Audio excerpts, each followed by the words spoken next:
Donc, ce matin, j'aimerais vous inviter à tourner dans l'Évangile de Marc, s'il vous plaît, au chapitre 12. L'Évangile de Marc au chapitre 12. Ce chapitre de l'Évangile de Marc, comme le 22e chapitre de l'Évangile de Matthieu, présente une série de questions captieuses ou fallacieuses, trompeuses, qui avaient pour objectif de prendre Jésus dans ses paroles pour tenter de le forcer à se prononcer sur un sujet que les chefs religieux pourraient ensuite utiliser contre lui pour l'accuser devant le peuple et devant les autorités en place. Donc, c'est vraiment un chapitre où on voit la manigance humaine, on voit la ruse de l'homme pour essayer de tromper Jésus, pour essayer de le faire accuser. Puis alors qu'on regarde ce passage-là, on s'aperçoit qu'une des personnes qui s'approche de Jésus lui répond d'une manière sage, lui répond d'une manière intelligente, au point que Jésus souligne cela. Vous allez voir ça dans un instant dans notre passage, Marc chapitre 12, à partir du verset 28. Marc chapitre 12 au verset 28. On nous dit un des scribes, puis un scribe, c'était quelqu'un qui avait comme tâche de faire des copies de l'Ancien Testament. On les appelait aussi des docteurs de la loi dans l'Ancien Testament. Puis on nous dit un des scribes qui les avait entendus discuter, sachant que Jésus avait bien répondu aux Sadducéens, s'approcha et lui demanda, « Quel est le premier de tous les commandements? » Les Juifs avaient énuméré 613 commandements dans la loi de Moïse. Puis là, il dit, il y en a tellement de commandements, tellement d'instructions. Qu'est-ce qui est prioritaire? Qu'est-ce qui est le plus important? Jésus répondit, « Voici le premier. Écoute Israël, le Seigneur notre Dieu est l'unique Seigneur. » Ça, c'est la confession de foi des Juifs, le schéma de Deutéronome 6 au verset 4. « Et tu aimeras le Seigneur ton Dieu de tout ton cœur, de toute ton âme, de toute ta pensée et de toute ta force. Voici le second, tu aimeras ton prochain comme toi-même. Il n'y a pas d'autre commandement plus grand que ceux-là. » Le scribe lui dit, « Bien, maître, tu as dit avec vérité que Dieu est unique et qu'il n'y en a point d'autre que lui. Et que de l'aimer de tout son cœur, de toute sa pensée, de toute son âme et de toute sa force, et aimer son prochain comme soi-même, c'est plus que tous les holocaustes et tous les sacrifices. » Jésus, voyant qu'il avait répondu avec intelligence, lui dit, « Tu n'es pas loin du royaume de Dieu. » Et personne, à la lumière de cela, n'osa plus lui poser des questions. Le titre de mon message ce matin, c'est « Tout près du royaume de Dieu ». Tout près du royaume de Dieu.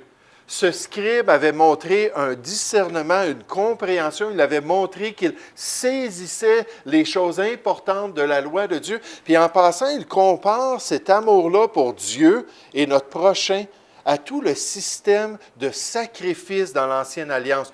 Tout le sacerdoce juif et la plupart des instructions qui sont données dans le Lévitique, dans le livre d'Exode, ont rapport avec ces sacrifices-là. Puis les Juifs s'attachaient tellement à ce culte-là qu'ils offraient à Dieu qu'ils pensaient que par ces sacrifices-là, ils pouvaient non seulement plaire à Dieu, mais qu'ils pouvaient s'attendre à rentrer dans le paradis de Dieu. Puis là, cet homme-là a dit non, c'est pas ça qui est important. C'est de vraiment aimer Dieu, avoir une bonne relation avec Dieu et avoir une bonne relation avec son prochain. Et dans le fond, il avait raison dans l'importance des choses. Et Jésus lui a dit, « Tu n'es pas loin du royaume de Dieu. » J'aimerais qu'on puisse regarder ce passage ce matin, qu'on puisse regarder cet échange, puis ensuite qu'on puisse faire une extrapolation avec les vérités de l'Évangile. Qu'est-ce que ça prend pour rentrer dans le royaume de Dieu? Est-ce que moi, je vais rentrer un jour au paradis? Puis est-ce que moi, un jour, je vais rentrer dans la présence de Dieu? Puis que le Seigneur puisse utiliser ça pour nous fortifier et nous affermir dans nos croyances. Nous allons prier ensemble. Ô Père Céleste, merci encore pour ce privilège de pouvoir nous approcher de toi. Merci pour cette voie ouverte qui nous est donnée en Jésus-Christ. Merci que tu nous dis de nous approcher avec assurance à cause de notre grand souverain sacrificateur. Et merci, Père Céleste, que ce matin, nous pouvons considérer ce passage qui a été inspiré par ton esprit et qui nous est donné pour notre édification. Puisses-tu l'utiliser et puisses-tu utiliser ces paroles d'explication pour nous aider à mieux comprendre tes voies, pour que ton Saint-Esprit puisse nous affermir dans ta volonté et surtout, Seigneur, pour nous aider à apprécier le don gratuit que tu nous as donné en Jésus-Christ. Merci encore, Seigneur, pour notre Sauveur et merci pour son œuvre qu'il a accomplie pour nous. Seigneur, nous te prions ces choses au nom du Seigneur Jésus. Amen. Mais tout près du royaume de Dieu. Puis dans tout ce chapitre-là où on voit la tension, dans tout ce chapitre-là où Jésus parle à ces gens-là, puis il leur dit, vous êtes des hypocrites, vous essayez de me saisir dans mes paroles, c'est pas correct, votre cœur n'est pas droit devant le Seigneur. Là, tout à coup, ce scribe-là arrive, puis il a une toute autre approche. Puis en fait, c'est évident qu'il avait un discernement spirituel, que le Seigneur avait travaillé dans son cœur, que le Seigneur l'avait aidé alors qu'il était en train de sonder les Écritures, alors qu'il était peut-être en train de faire des copies de différents textes de la loi, que Dieu lui avait enseigné ces vérités-là concernant les choses qui étaient les plus importantes. Vous savez qu'on pense aux scribes et aux pharisiens, ils étaient des gens qui étaient fiers de leur extérieur, qui essayaient de montrer aux gens la grandeur de leur piété, qui essayaient de montrer qu'ils étaient des saints hommes, mais qui, dans le fond, dans leur relation avec Dieu, ils négligeaient, la Bible nous dit, les choses les plus importantes, les choses les plus précieuses. Mais ce scribe-là était une des exceptions. Il avait tout un discernement spirituel. Il avait une compréhension des priorités de la loi. Il avait une capacité de faire la part des choses en ce qui concerne le plan de Dieu. Et sa réponse qu'il a donnée à Jésus a plu au Seigneur. Regardez encore notre passage, verset 28. Un des scribes qui les avait entendus discuter, sachant que Jésus avait bien répondu aux Sadducéens, s'approcha et lui demanda, « Quel est le premier de tous les commandements? » Puisque les gens abordent des sujets controversés avec toi, je veux aussi te poser une question importante. Je me demande ce qui est le plus important pour Dieu dans tous les commandements de la loi. Jésus répondit, « Voici le premier. Écoute Israël, le Seigneur notre Dieu est l'unique Seigneur. Et tu aimeras le Seigneur ton Dieu de tout ton cœur, de toute ton âme, de toute ta pensée, de toute ta force. » J'aimerais vous dire, à chaque jour, je pense à ce passage-là. C'est un des versets que je repasse dans ma conscience, puis à chaque fois, je vois mes manquements. À chaque fois, je vois que je n'ai pas un cœur qui est totalement donné au Seigneur. À chaque fois, je vois que j'ai des motivations qui ne plaisent pas nécessairement au Seigneur. À chaque fois que je vois que Dieu a besoin de me transformer à l'image de Jésus-Christ pour atteindre ce but-là. Aimer Dieu de tout son cœur, de toute son âme, de toute sa pensée, de toute sa force. Voici le second. Tu aimeras ton prochain comme toi-même. Il n'y a pas d'autre commandement plus grand que ceux-là. Donc, Jésus résume tous les commandements en disant relation avec Dieu puis relation avec notre prochain. C'est ça qui est le plus important comme résumé des commandements de Dieu. Puis là, remarquez la réaction du scribe, verset 32. Le scribe lui dit, « Bien, maître, tu as dit avec vérité que Dieu est unique, il y a un seul Dieu, et qu'il n'y en a pas d'autre que lui. Et que de l'aimer de tout son cœur, de toute sa pensée, de toute son âme et de toute sa force, et aimer son prochain comme soi-même, c'est plus que tous les holocaustes et tous les sacrifices. » Jésus, voyant qu'il avait répondu avec intelligence, c'est le Saint-Esprit qui nous dit cela. Cet homme-là était intelligent dans les voies de Dieu, il comprenait les choses. Et qu'il avait répondu avec intelligence, lui dit, « Tu n'es pas loin du royaume de Dieu. » Tu n'es pas loin du royaume de Dieu. Ce scribe avait compris que de faire le bien en obéissant au commandement de Dieu était mieux que d'offrir des sacrifices pour couvrir nos offenses contre la loi de Dieu. Que de suivre la loi de Dieu était préférable à pratiquer le remède que Dieu avait offert lorsqu'on était désobéissant. Et que Dieu se plaisait bien plus à l'amour de son peuple qu'au sacrifice qu'il pouvait présenter pour leurs péchés. Dans 1 Samuel, au chapitre 15, au verset 22, on nous dit « Voici, l'obéissance vaut mieux que les sacrifices, et l'observation de sa parole vaut mieux que la graisse des béliers. » Puis Dieu aime l'obéissance. Dieu aime qu'on marche dans ses voies. Dieu aime qu'on pratique sa parole. L'amour de Dieu consiste à garder ses commandements. 1 Jean, chapitre 5, et au verset 3, un homme dit, Adam Clark, le pasteur, nous dit, « Ce scribe paraît avoir été un homme prudent, sensible et pieux, presque un chrétien dans ses croyances. Il était si proche du royaume de Dieu qu'il aurait pu faire le pas nécessaire pour y entrer. Il est probable qu'il devint ensuite un croyant et qu'il confessa sa foi en Christ parce que dans le livre des Actes, on voit que plusieurs des dirigeants s'étaient repentis. Et plusieurs des chefs du peuple avaient mis leur foi en Jésus-Christ et s'étaient joints à l'Église apostolique. Un autre pasteur dit, « Certains sont plus proches du royaume de Dieu que d'autres. » Une bonne perspective de ses propres manquements de caractère et des exigences de Dieu dispose une personne à la réception de Christ dans sa vie et ensuite d'une dévotion de son cœur et de sa vie à son service. Mais on voit le discernement spirituel de ce scribe. On voit tout le contraste entre ses paroles et les paroles des autres dirigeants qui essayaient de piéger le Seigneur Jésus-Christ. Et c'est pour ça que Jésus lui a dit au verset 34, « Tu n'es pas loin du royaume de Dieu. » Il ne lui a pas dit, « Tu vas entrer dans le royaume de Dieu » ou « Tu es déjà entré dans le royaume de Dieu » ou « Tu es déjà dans la bonne voie pour aller dans le royaume de Dieu. » Il lui a dit, « Tu n'es pas loin du royaume de Dieu. » Puis ce matin, on peut se poser la question, que lui manquait-il pour y rentrer? Que manquait-il à ce scribe-là pour rentrer dans le royaume de Dieu? Pour qu'un jour, il puisse avoir l'assurance d'être sauvé. Pour qu'un jour, il puisse réaliser qu'il était sur la voie étroite qui mène à la vie. Et qu'un jour, il allait rentrer dans la présence de Dieu, dans son paradis. Qu'est-ce qui lui manquait? Puis en fait, qu'est-ce qui manque à la plupart des êtres humains pour leur permettre d'entrer dans le royaume de Dieu?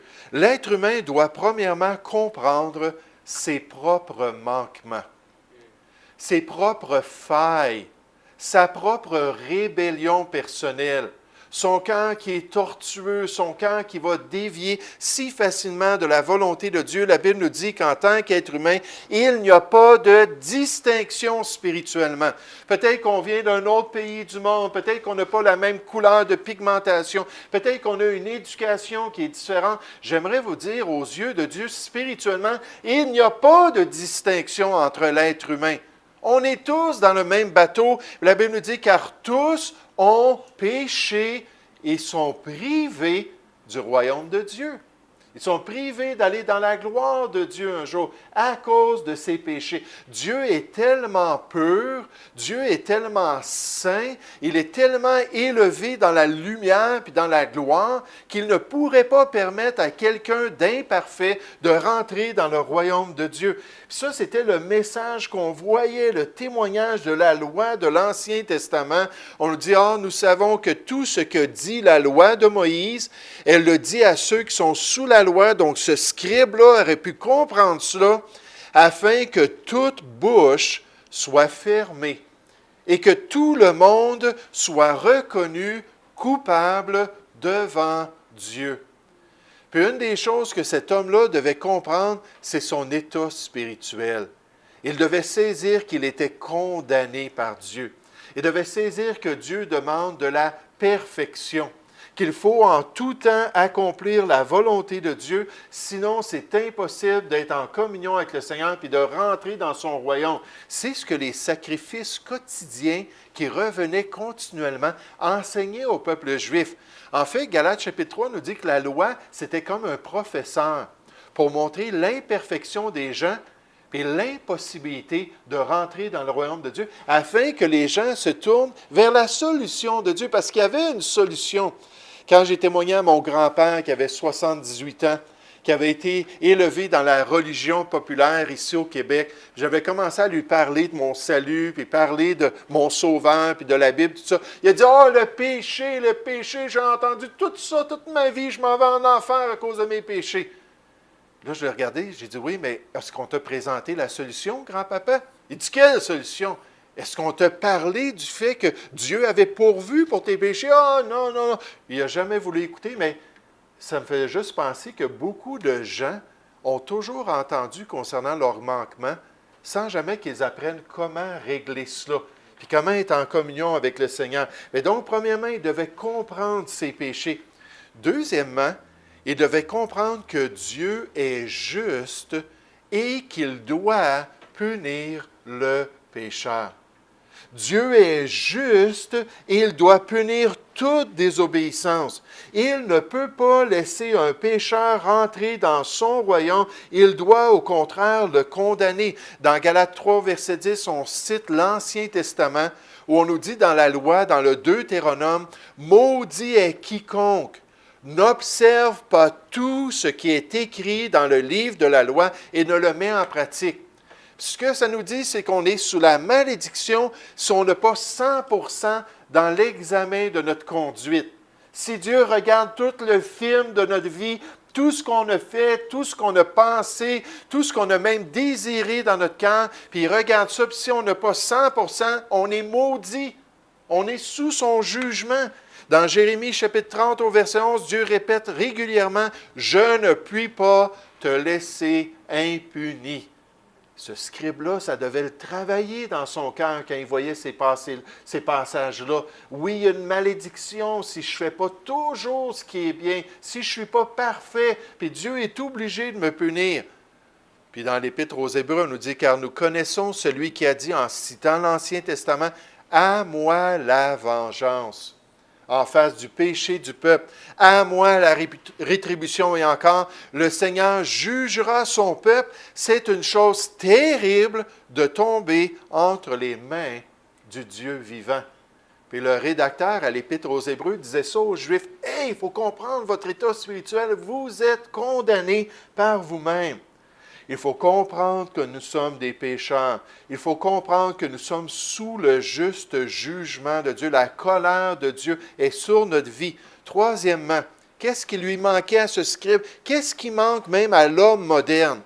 Il doit comprendre que les conséquences de sa désobéissance sont éternelles. La conséquence de sa désobéissance sont éternelles pour toujours, pour l'éternité. Ça, c'est une chose qu'on pouvait voir aussi dans l'Ancien Testament. Dans Daniel 12, au verset 2, on nous dit « Plusieurs de ceux qui dorment dans la poussière lors de la grande résurrection, plusieurs de ceux qui dorment dans la poussière de la terre se réveilleront, les uns pour la vie éternelle et les autres pour l'opprobre, pour la honte éternelle. » Puis autant que Dieu nous présente comme un être qui est éternel, autant qu'il offre une vie qui est éternelle, autant qu'il nous parle d'un châtiment et d'un jugement qui va durer pour toujours, d'âge en âge sans fin. Ce scribe devait réaliser la gravité de sa situation, devait réaliser comment c'était quelque chose qui allait au-delà de sa courte vie sur cette terre. Ça allait durer pendant toute l'éternité. Jésus a dit concernant les gens qu'elle allait un jour être triés devant Dieu. Il a dit, « Retirez-vous de moi, maudits, ceux qui sont imparfaits dans les péchés. Allez dans le feu éternel.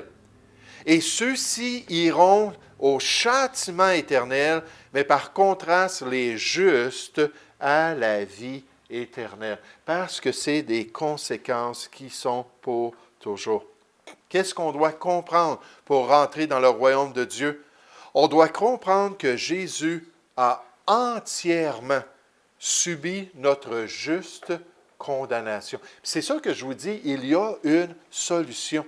Dieu nous présente la mauvaise nouvelle. On est tous pécheurs, on ne peut pas aller dans le royaume de Dieu. Mais Dieu s'empresse à dire, oui, mais j'ai pourvu pour vous. J'ai envoyé quelqu'un subir votre condamnation, un être éternel qui a pris un corps humain, qui a subi le jugement et qui vous permet d'avoir un pardon qui est éternel. Et Jésus a tout subi sur la croix du Calvaire. Il a expérimenté la condamnation entière pour nos offenses à la parole de Dieu. La Bible nous dit, car Dieu a tant aimé le monde. Tous les êtres humains qui sont des pécheurs, qu'il a donné son Fils unique, afin que quiconque croit en lui ne périsse point, mais qu'il ait la vie éternelle. Puis Jésus continue en disant, Dieu, en effet, n'a pas envoyé son Fils dans le monde pour qu'il juge le monde. Son plan principal, c'est pour que le monde soit sauvé par lui. Celui qui croit en lui, celui qui s'appuie en lui, n'est point jugé. C'est pour ça que Pierre a dit que Christ aussi a souffert une fois pour les péchés. Lui juste pour des injustes, afin de nous amener à Dieu. Dans Jean 19, Jésus dit, « Je suis la porte. Celui qui entre par moi sera sauvé. » Tu veux aller dans le royaume de Dieu? Tu es peut-être prêt, peut-être tu es proche, peut-être tu comprends des choses, mais tu veux absolument rentrer dans le royaume de Dieu. Il faut passer par moi. Il n'y a pas d'autre moyen. Il n'y a pas d'autres endroits pour rentrer dans la bergerie de Dieu. C'est seulement Jésus-Christ. Et ça, c'est la bonne nouvelle de l'œuvre de Dieu. La mauvaise nouvelle, on est condamné. La bonne nouvelle, quelqu'un d'autre le subit à notre place. Et la Bible nous dit, c'est une parole certaine et entièrement digne d'être reçue, que Jésus-Christ est venu dans le monde pour sauver les pécheurs, les délivrer de la condamnation. Puis Paul dit, dont je suis le premier. Merci Seigneur Jésus, tu es venu comme l'agneau de Dieu qui peut enlever mon péché de devant Dieu. Et dernièrement, il doit comprendre que le pardon de ses offenses est un cadeau venant de Dieu. Un cadeau, c'est gratuit. Ce n'est pas quelque chose, là, quelqu'un vient nous offrir une montre. Regarde, j'ai commandé une montre, j'en ai reçu 2. Est-ce que tu aimerais ça? J'aimerais ça te la donner. Ah, ben attends un petit peu, je pense que j'ai 20 $ dans mes poches. J'aimerais ça te la donner. Ah, un petit peu, attends un petit peu, je vais aller te laver ta voiture là, pour te donner un service d'échange. Non, je veux te la donner. Puis Dieu nous dit que c'est un cadeau qu'il veut donner. Ce n'est pas nous-mêmes, ce n'est pas nos efforts. La Bible nous dit, car le salaire du péché, c'est la mort, notre condamnation, la conséquence de nos offenses, notre rébellion, mais le don gratuit de Dieu, c'est la vie éternelle en Jésus-Christ, notre Seigneur. Tout se passe en lui. Tout est donné à cause de lui. Éphésiens 2,8, des passages que vous connaissez bien. Car c'est par la grâce que vous êtes sauvés, délivrés de votre condamnation par le moyen de la foi en Jésus-Christ. Et cela ne vient pas de vous, c'est le don de Dieu. Est-ce qu'on a accepté un jour ce cadeau-là qui nous vient de Jésus-Christ? Est-ce qu'on a accepté un jour qu'on ne peut pas gagner notre ciel? Est-ce qu'on a accepté un jour qu'on est tellement imparfait qu'il n'y a aucune possibilité pour nous d'être acceptés dans le royaume de Dieu? Mais Jésus-Christ nous l'offre comme un don. De recevoir le pardon, de recevoir la vie éternelle, d'expérimenter cette nouvelle vie-là en Jésus-Christ. Le pasteur Clark dit, « Ainsi, il ne faut pas penser que le salut vient d'une quelconque manière de nos efforts. C'est le don gratuit de Dieu. Et il ne vient pas de nos œuvres, comme si nous avions gagné notre salut. » Mais donc, premièrement, dans ce passage, on voit le discernement de ce scribe. Et c'est frappant des fois qu'on témoigne à des gens. On parle avec eux, puis on explique des choses, puis là, on s'aperçoit, ils répondent. Puis ils ont déjà lu la Bible, puis ils ont certains concepts qui viennent des Écritures, mais ils ne sont pas allés jusqu'au bout. Hein, il manque encore quelque chose pour qu'ils comprennent. C'est là que c'est intéressant de voir, est-ce qu'ils vont se repentir, puis est-ce qu'ils vont s'humilier, puis est-ce qu'ils vont accepter de faire ce pas-là en se tournant vers Jésus-Christ. Puis des fois, il manque un autre élément que je n'ai pas mentionné ce matin. Des fois, c'est à cause de nous si les gens n'entreront pas dans le royaume de Dieu. Vous savez, la Bible nous donne la responsabilité d'être des témoins de Jésus-Christ. Dans Romains chapitre 10, on nous dit « Comment croiront-ils en celui dont ils n'ont pas entendu parler? » Puis comme c'est triste quand les chrétiens n'ouvrent pas la bouche.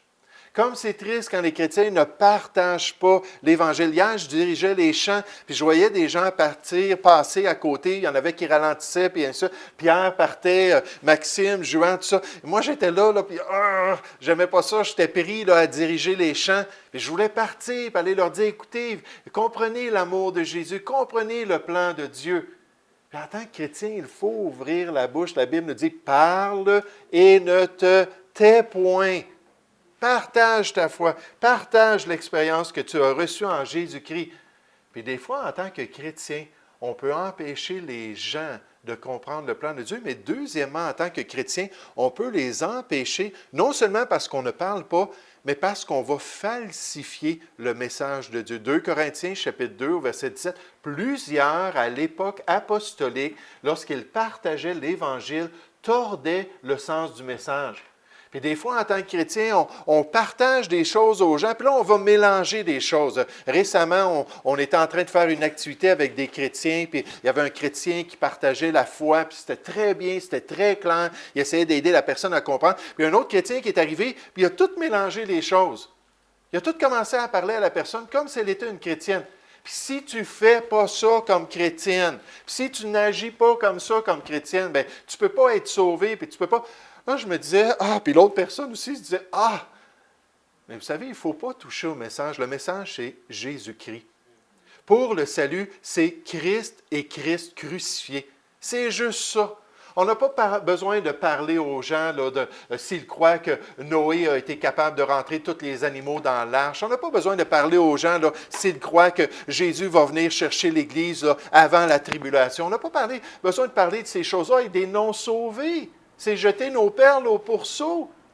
Puis d'enlever, la Bible nous dit, comme les pharisiens de l'époque, enlever la clé de l'accès au royaume de Dieu.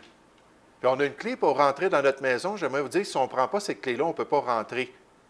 Mais de la même manière, la clé, c'est la pureté et la simplicité de l'Évangile. Mais en terminant ce matin, alors qu'on pense à ça, on peut se poser la question personnellement, est-ce que moi, j'y suis entré dans le royaume de Dieu? Est-ce que moi, je le sais que Jésus est mon sauveur, que je me suis tourné vers lui, que je me suis tourné vers la croix du Calvaire, que j'ai mis ma confiance en lui entièrement pour recevoir le pardon de Dieu. La Bible nous dit qu'aujourd'hui, voici maintenant le temps favorable. Voici maintenant le jour du salut.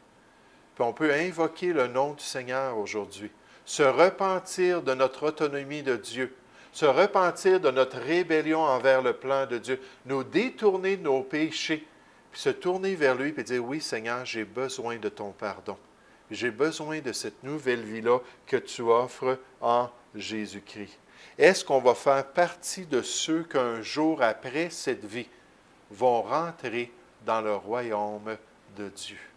Ou est-ce qu'on va être comme ce scribe-là, puis pendant toute notre vie, on va être tellement proche, tellement près, mais sans jamais prendre la décision qui va affecter notre éternité. Dans Apocalypse chapitre 22, on nous dit que l'Église et que l'Esprit invitent les gens à venir à Jésus-Christ. Est-ce qu'un jour on a accepté cela, puis on s'est tourné vers lui? Nous allons prier ensemble.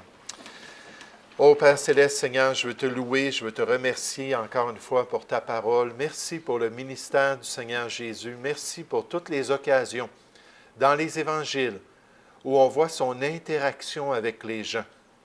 Et ces quelques occasions, Seigneur, où il parle avec des gens qui avaient du discernement, des gens qui comprenaient les vérités spirituelles, qui pouvaient même saisir ce qui était prioritaire dans le plan de Dieu, mais qui étaient seulement proches du royaume de Dieu, qui n'avaient pas encore fait ce pas-là par la foi, qui ne s'étaient pas encore repentis de leurs péchés, qui ne s'étaient pas encore tournés vers le Sauveur de tout leur cœur.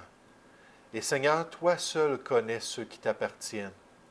Nous, on peut voir certains fruits, on peut espérer dans la vie de certaines personnes qu'ils sont sauvés. Mais toi, tu le sais réellement. S'ils sont des hypocrites peut-être, des acteurs spirituels, qui se comportent comme les autres chrétiens, mais qui n'ont pas encore mis leur foi entière en Jésus-Christ.